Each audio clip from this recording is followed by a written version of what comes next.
Waza nendlebe ngize nendaba. Allegedly bengilokhu ngibona ke ama-post ama appreciation yabo.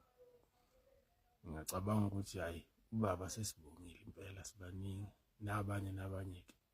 Kepha i-post engayiboni bafethu ekanhlamulo. Hayi bafethu yabona lo mjitha lo. Hayi.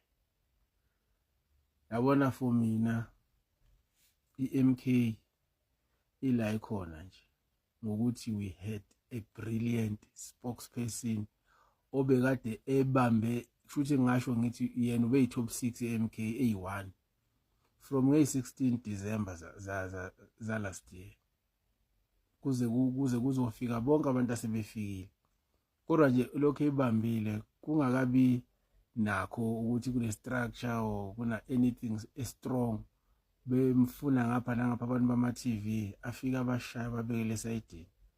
And into engichaza ngayo ukuthi awuzi la kuye nepropaganda and awuzi uphapha abafika okokuqala kaqala ngabo bafunda kanzima abalandele emva kwabo khona omunye ngambona ezecubisa inyembezi impela kwesinye isiteshi esidumile la esikamabona kude wayicubisa inyembezi embuzweni ekade ubuzo etshela ukuthi uzoyale umbuzo wavelwa yale oyale ngempendulo uNhlamulo. Hayi bafethu yabona uNhlamulo hayi uyimelile MK mina ngiyamphakamisa ngani zakwethu ngiyamphakamisa nje uyabona sifikile nathi sama TikTokers sakhombethi indlela sayisali kodwa ngisho ngithi besi under leadership yakhe ukuthi into akayikhuluma lapho bekhuluma into ephusile.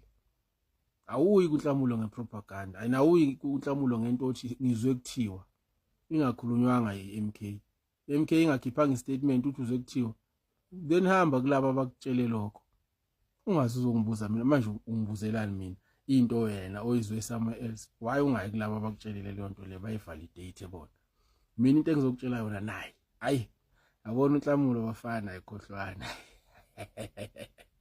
ayikhohlwana bafana uNhlamulo uyimelile MK bafethu ekuqalweni kwayo wayimela kwaba yiyo yonke iposition ongayicabanga ku-MK and is always on point. Umbono umbuzo mawuza ukuthi umbuza okaphili mara uyasha ufuna ukuphendula manje umbuzo. Hayi bafethu yabona uNhlamulo ukuthi mhlambe kwesinye isikhathi asinothisa izinto ngokufana. Asinothisa izinto ngokufana. Yabona mina ngiyaqaphela bafethu. Yeah ngiyaqaphela. Yabona uNhlamulo that guy is very intelligent uyasazi istory sakhe. And for mina he is the best spokesperson esinayo la eSouth Africa konke ama spokesperson akhona noma ngabe yipi department noma ngabe yipi industry he's the best.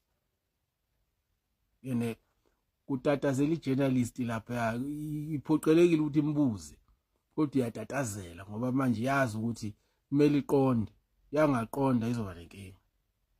Nhlamulo akahleki akagayelwa mphako futhi enjalo nje.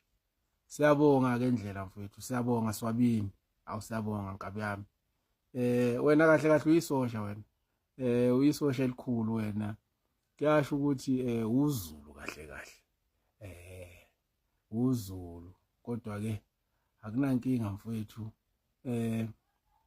Ngiyabona ukuthi usuphumile naseParliament uzofocusa ngapha lokuyinto eyisho babunqamalala abanye ke bakuthathe lokho ngeindlela zabo.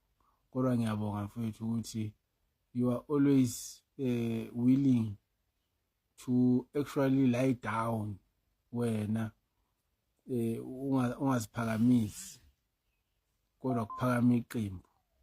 Siyabonga mfowethu. Hlala unjalo Swabini. Don't change.